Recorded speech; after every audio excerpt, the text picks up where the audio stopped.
Praise the lord. అందరూ బాగున్నారా? ఈరోజు ఉదయకాల సమయంలో దేవుడు నీతో తేటగా మాట్లాడుతున్న మాట, దేవుని యొక్క వాగ్దానాన్ని వినడానికి సిద్ధంగా ఉన్నారా? దేవుడు నీతో నాతో మాట్లాడును గాక.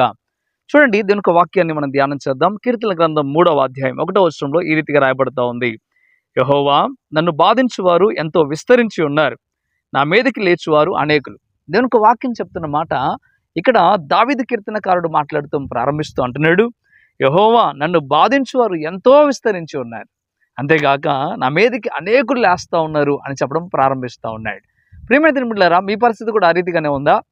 దావీదు ఎంత ప్రేమించాడో అంతమంది పగబట్టారు. దావీదు ఎంతమందిని దగ్గర తీశాడో అంతమంది పగబట్టాడు. కడుపును పుట్టిన వాళ్ళు పగబట్టారు, రాజైన సౌలు పగబట్టాడు, శత్రు రాజ్యాల వారు పగబట్టారు, ఎంతోమంది పగబట్టారు.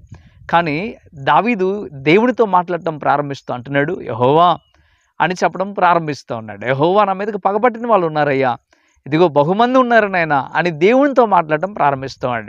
నీ మీద పగబట్టిన వారి గురించి ఎవరికి చెప్తా ఉన్నావు? దేవునికి చెప్పడం ప్రారంభించాలి, అంటే ప్రార్థన చేయడం ప్రారంభించాలి. ఇదిగో మనుషులు నీ మీద పగబట్టినప్పుడు, మనుషులు నీ మీద పగబట్టినప్పుడు నువ్వు ఎంత మాత్రం కూడా ఇతరులకు చెప్పక దేవునికి చెప్పడం ప్రారంభించాలి. నీ బాధని దేవునితో పంచుకోవాలి. నీ యొక్క హృదయంలో ఉన్న బాధ, నీ హృదయంలో ఉన్న వేదన, అది దేవునికి ఎప్పుడైతే నువ్వు చెప్తావో అప్పుడు దేవుడు దాన్ని పరిష్కరించడం ప్రారంభిస్తాడు. దావీదు జీవితంలో నెమ్మది లేదు, దావీదు జీవితంలో శాంతి లేదు, దావీదు జీవితంలో ఎంత మాత్రం కూడా ఏ మాత్రమైన సంతోషం లేదు. కానీ దేవుడు దావీదు జీవితాన్ని పూర్తిగా మార్చి ఎంతో ఆనందకరముగా సంతోషకరముగా మార్చాడు. ప్రతి ఒక్క సమస్యలో దావీదుకి దేవుడు తోడే ఉన్నాడు. ఈరోజు నీకు కూడా తోడే ఉంటాడు.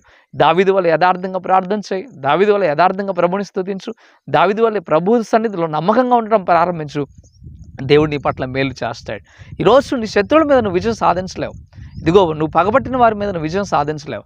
ఒకవేళ వారు పగబట్టారు కదా, నువ్వు పగబట్టినట్లయితే నిన్ను కూడా వారు ఏదో ఒక రీతిలో అర్థం చేస్తారు. దేవుడు అంటున్నాడు, వారి మీద నువ్వు పగన పెంచుకోకుండా నువ్వు ప్రార్థన చేయడం ప్రారంభించు, దేవుడికి అప్పచెప్పడం ప్రారంభించు. దేవుడు నిన్ను ఉన్నతమైన స్థితికి మారుస్తాడు. ఇదిగో దావీదు, నన్ను బాధించు వారు ఎంతోమంది ఉన్నారు, నిన్ను కూడా బాధ పెడుతూ ఉన్నారు, భయంకరమైన బాధలు నువ్వు ఉన్నావు. కానీ ఆ పరిస్థితుల్లో నువ్వు ఉన్నప్పటికీ కూడా దేవుడు తప్పక నీకు సహాయం చేస్తాడు, నిన్ను బలపరుస్తాడు. దేవుడు ఈ మాటలు నీ జీవితంలో నెరవేర్పు కలుగు చేయను గాక. ఆమేన్.